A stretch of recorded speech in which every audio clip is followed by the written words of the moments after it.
Welcome to the Kindness Principles Podcast. I believe kindness is a cultural strategy that empowers people to create meaningful lives, healthier relationships, stronger organizations, and a world where everyone can thrive. My name is Cindy Smarsh, and I'm really glad you're here. Hey, everybody. Thanks so much for being here. So, today I want to talk to you about the importance of kindness to yourself. I've talked about this before. I don't think I can overspeak about this honestly, especially in terms of our mental well-being, our mental health. There's lots of words for that. But if you're feeling less than in your life in any way, from an emotional standpoint, a mental standpoint, one of the answers to that feeling is to be extremely kind to yourself.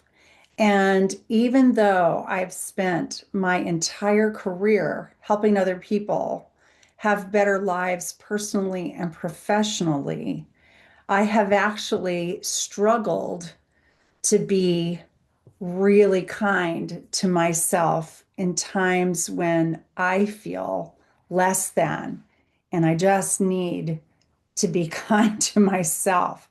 So it's a little embarrassing. It almost feels hypocritical to, spend my life, really supporting people and developing some of these muscles in their lives to recognize their own needs, ask for help when they need it, and really follow their intuition on what the best way to take care of themselves in any given situation when I struggle with it myself.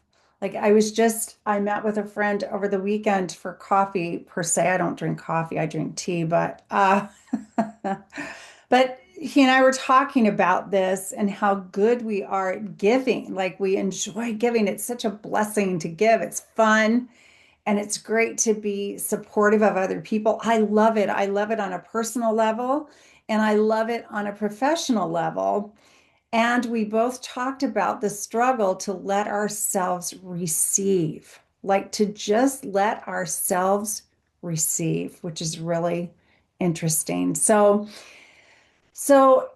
I'm just going to be really honest with you today, really vulnerable, and tell you that the month of July for me was very full of family and company and visits and travel and wonderful memory making and some pretty, some health issues with family members that were pretty serious. It's just been a whole mixed bag. And what's come with that has been a week out of state to be with one child who is having major surgery and supporting her, visiting my brother-in-law and sister-in-law my brother-in-law had a massive stroke a couple of months ago. And so being out of state, visiting them to check in to see how they're doing, just to be there with them for just a little while. Not long, but a little while. And then coming home from that out of state trip, and 2 days later, having company show up for the next 4 days, which were two of our kids and the two little grandchildren, whom we love so much and enjoy so much. And meant 10 days of, being grandma and playing a lot, giving a lot, running around a lot, out of our routine, big time, of course, and just all the extra energy in the house, the extra activity in the house, the extra effort in the house, the lack of personal space, personal time.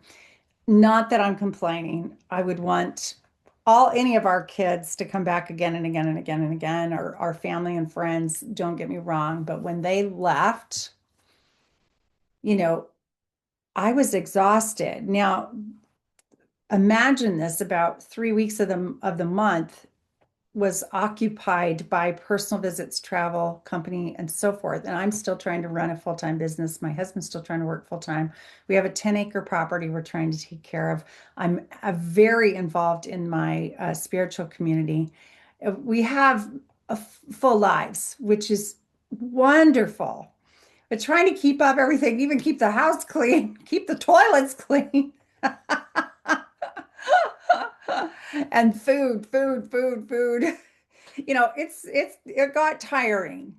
So so all that was going on, and they left, and in the midst of it, another issue arose in our family, and it blindsided me quite honestly. And it just about brought me to my knees. And so they leave, and I have a few days, of course, to try to get back to work, try to get it together, try to get turned around at home, try to get, my life in order. And I push. There was also a workshop I had signed up for months ago that took up 2 half days and a couple hours on another day.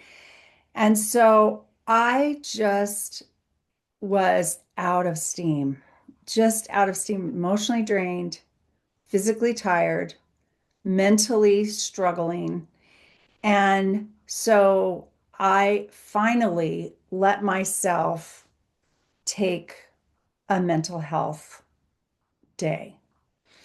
And well, it was actually a mental health half a day because I was in charge of, I'm involved in a spiritual community and I'm on the board, and we had an afternoon of staff reviews that had been scheduled for a long time as well that I needed to co-facilitate, and did okay doing that. But I think I was able to show up for that and do that and everything since, because I took a half a day mental health day. I took a morning where I didn't get out of bed when I usually do. I took my time. I ignored everything. I rested.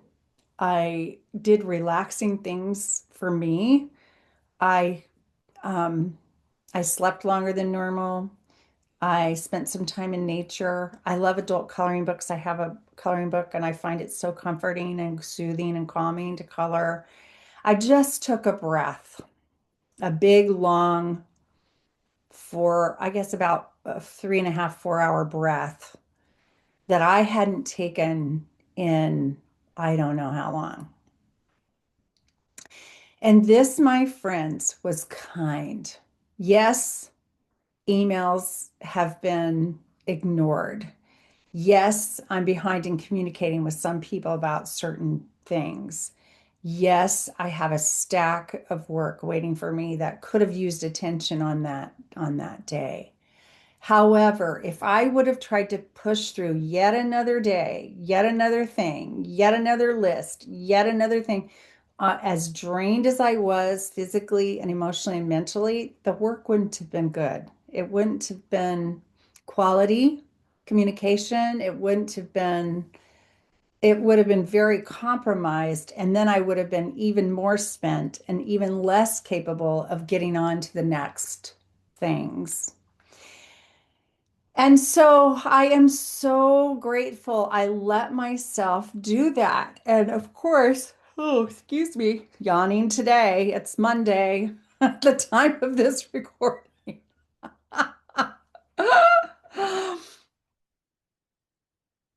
If I hadn't let myself do that, I don't know what the rest of that day or the next few days would have been like. Um, they turned out to be quite pleasant, more peaceful than I think they would have been, and somewhat productive in a way that felt balanced and good to me at home and with other commitments I have in my life.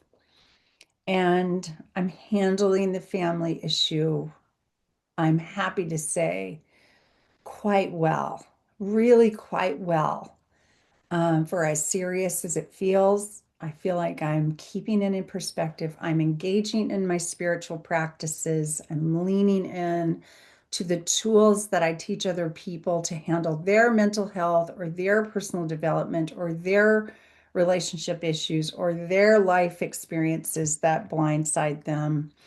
And they're working. The tools are working. The spiritual practices are working. And this, my friends, is kindness to the self. This is kind. I talk about kindness in terms of being kind to yourself, be kind to others, and be kind to the world.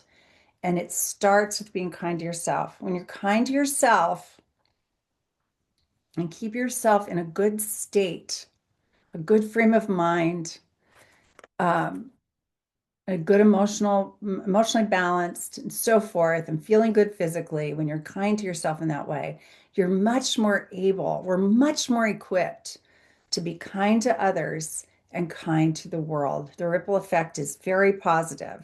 And the opposite's also true. If we're not kind to ourselves and we're really hard on ourselves and we let our needs go and we become, very thin with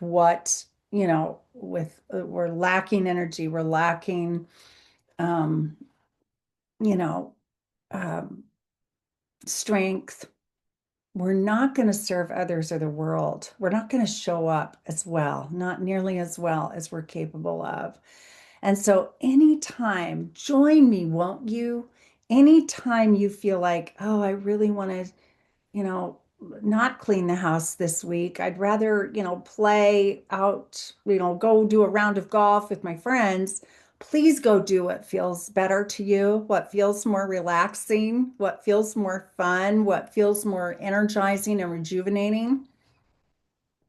Please make that choice.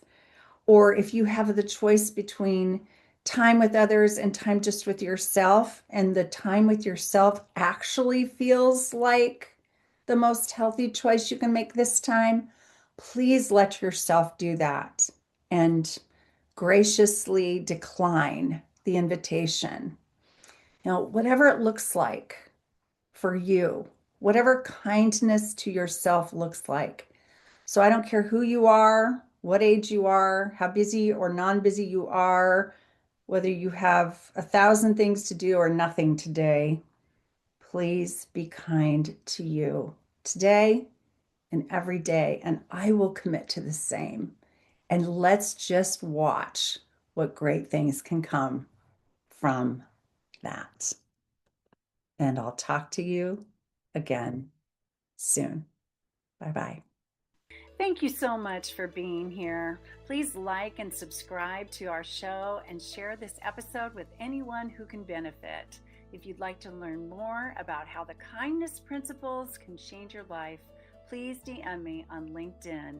And thanks again for listening.